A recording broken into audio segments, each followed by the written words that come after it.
வணக்கம். Option tricky trade channel மூலம் உங்களை சந்திப்பதில் மிக்க மகிழ்ச்சி அடைகிறேன். நான் உங்கள் சந்தோஷ். இன்னைக்கு மார்ச் 11ஆம் தேதி சந்தை எப்படி முடிவுற்றுள்ளது அப்படிங்கிறத நம்ம பார்க்க போகிறோம். இதற்கு சார்ட் பேஸ்டோ நியூஸ் பேஸ்டோ எதுவும் இல்லாமல் ஆப்ஷன் செயின் அடிப்படையில் நாம் எப்படி சப்போர்ட் அண்ட் ரெசிஸ்டன்ஸை எடுப்பது அப்படிங்கிறத இந்த வீடியோவின் நோக்கமே. இது பயிற்சிக்கான வீடியோ, எந்த பரிந்துரையும் நாம் வழங்குவதில்லை. நம்ம கணக்கீடு ஆப்ஷன் பிரீமியத்தின் மூலமாக கணக்கிடுறோம். இதனுடைய அனைத்துமே நம்ம பிளேலிஸ்ட்டில் ஆப்ஷன் பேசிக்னு ஒவ்வொரு பார்ட்டு போட்டிருக்கோம், அதில் இருக்குது.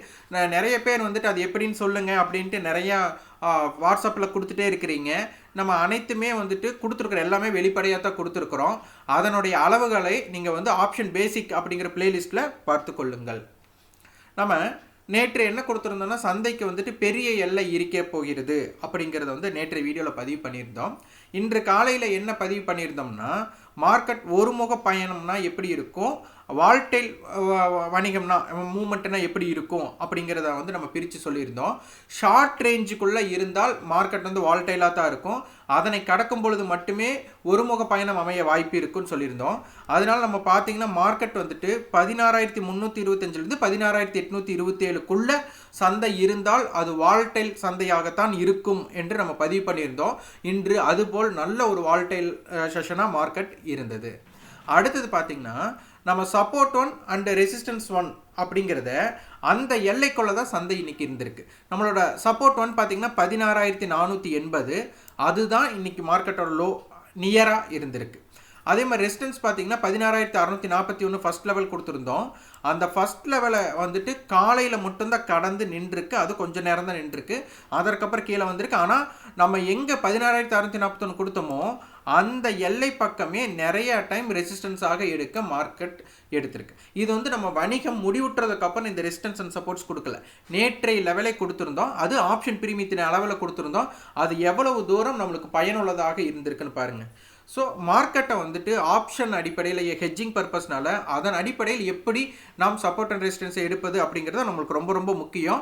இதற்கு நம்மளுக்கு நியூஸ் பேஸ்டோ சார்ட்டோ நம்மளுக்கு முக்கியமே கிடையாது.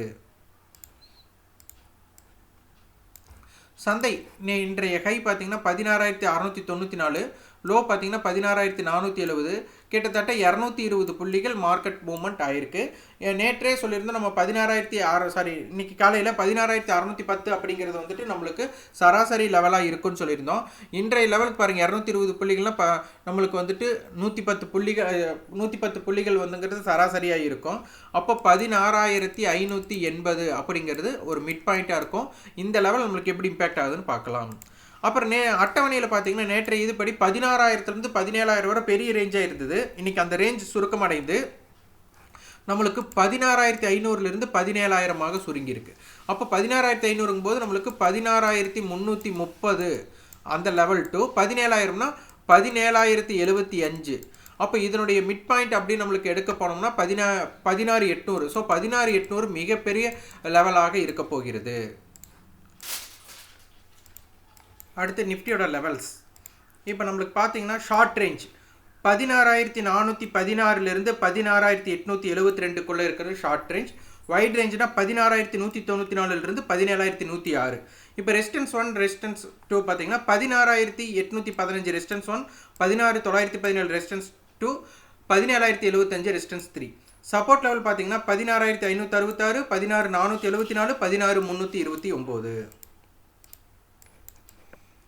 பேங்க் நிஃப்டிக்கு பார்த்தீங்கன்னா நம்மளுக்கு ஷார்ட் ரேஞ்ச் அப்படிங்கிறது 33,735லேருந்து 35,138க்குள்ளே இருந்தால் மார்க்கெட் வால்டைல் செஷனாக தான் இருக்கும். ஒன் சைடு மூவ்மெண்ட் ஆகணும், அதனை கடக்கணும். இப்போ இன்றைக்கி மார்க்கெட் அதற்குள்ளே இருந்து தான் ஒரு வால்டைல் செஷனாக இருந்தது. இதுவும் பார்த்தீங்கன்னா நம்மளுக்கு சப்போர்ட் 1லிருந்து சப்போர்ட் ரெசிஸ்டன்ஸ் 1, சப்போர்ட் 1லேருந்து ரெசிஸ்டன்ஸ் 1க்குள்ளே தான் மார்க்கெட்டோட லெவல்ஸே நம்மளுக்கு இருந்தது. இப்போ எவ்வளோ தூரம் பாருங்கள், ரெசிஸ்டன்ஸ் 1ல் எவ்வளோ தூரம் நம்மளுக்கு இம்பேக்டட் ஆகிருக்குன்னு பாருங்கள். அதே மாதிரி சப்போர்ட் 1க்கு கீழே மார்க்கெட்டை அவ்வளோ நேரம் நிற்கவே இல்லை. ஸோ இதுதான் நம்மளுக்கு ரொம்ப மிக முக்கியமாக தெரிய வேண்டிய லெவல்ஸ். நிஃப்டி பேங்க் பார்த்துட்டிங்கன்னா 34,880 ஹை, 34,094 லோ. அப்போ சந்தை வந்துட்டு இன்றைக்கி வந்து கிட்டத்தட்ட ஒரு 800 புள்ளிகளோட மூவ்மெண்ட் கொடுத்துருக்குறாங்க. நிஃப்டி வந்துட்டு நம்மளுக்கு 220 புள்ளிகள் தான் மூவ்மெண்ட் கொடுத்துருக்காங்க. இப்போ பேங்க் நிஃப்டியோட லெவல் பார்த்தீங்கன்னா நேற்று 33,000 நம்மளுக்கு 6,000 மட்டும் அந்த பெரிய ரேஞ்சாக இருக்குன்னு சொல்லியிருந்தோம். இன்றைக்கி 34,000 இருந்து 35,000 அப்போ 34,000னா நம்மளுக்கு 33,500 இருந்து 35,500 சந்தை இருக்கக்கூடிய வாய்ப்பாட்டை நம்மளுக்கு இப்போதைக்கு தென்படுகிறது. இப்போ பேங்க் நிஃப்டியோட ரெசிஸ்டன்ஸ் அண்ட் சப்போர்ட்ஸ் பார்த்தீங்கன்னா ஷார்ட் ரேஞ்ச் பார்த்தீங்கன்னா 33,842 35,238. இதே வைட் ரேஞ்சுனா நம்மளுக்கு 33,104 35,896. ஷார்ட் ரேஞ்சுக்குள்ளே இருந்தாலே மார்க்கெட் வாலட்டைலாக தான் இருக்கும். அதனை கடக்கும் பொழுது மட்டுமே ஒருமுக பயணம் அமைய வாய்ப்பாக இருக்கும். இதே ரெசிஸ்டன்ஸ் 1 பார்த்தீங்கன்னா 35,034 35,238 35,490. Support level 34,070 33,842. சப்போர்ட் 3 33,529. ஸோ மார்க்கெட்டை வந்துட்டு நம்ம சப்போர்ட் அண்ட் ரெசிஸ்டன்ஸை இவ்வாறு தான் எளிமையாக தேர்ந்தெடுக்க இயலும். இதை வந்து ஆப்ஷனுடைய ஹெட்ஜிங் பர்பஸ்னால இதை பயன்படுத்தினால இதன் அடிப்படையில் நம்ம எடுக்கிறோம்.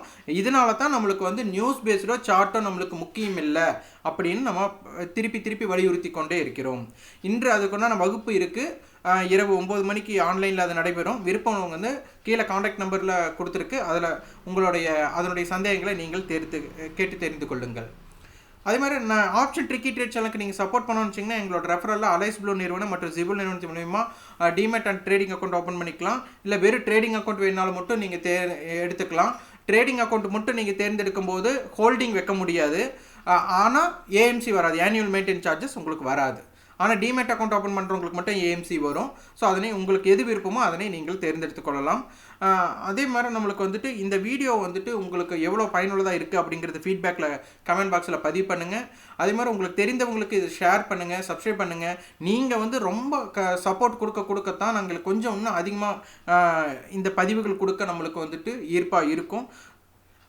நீங்கள் அதே போல் நம்ம வந்து புதிய சேனல் எஸ்பிஜி ரியல் பொக்கிஷம் அப்படின்ட்டு நம்ம வந்து ரியல் எஸ்டேட்டுக்கு வந்துட்டு ஒரு சேனல் தொடங்கியிருக்கிறோம். அதையும் நீங்கள் சப்போர்ட் பண்ணுங்கள். அதுக்கும் நிறைய பேர் சப்ஸ்கிரைப் பண்ணுங்கள். நீங்கள் சப்ஸ்கிரைப் பண்ணால் எங்களுக்கு கொஞ்சம் உதவியாக இருக்கும். இந்த வீடியோ உங்களுக்கு பயனுள்ளதாக இருந்தால் லைக் பண்ணுங்கள், ஷேர் பண்ணுங்கள், சப்ஸ்கிரைப் பண்ணுங்கள். கண்டிப்பாக உங்களோட ஃபீட்பேக்கை கமெண்ட் பாக்ஸில் பதிவு பண்ணுங்கள். நன்றி, வணக்கம்.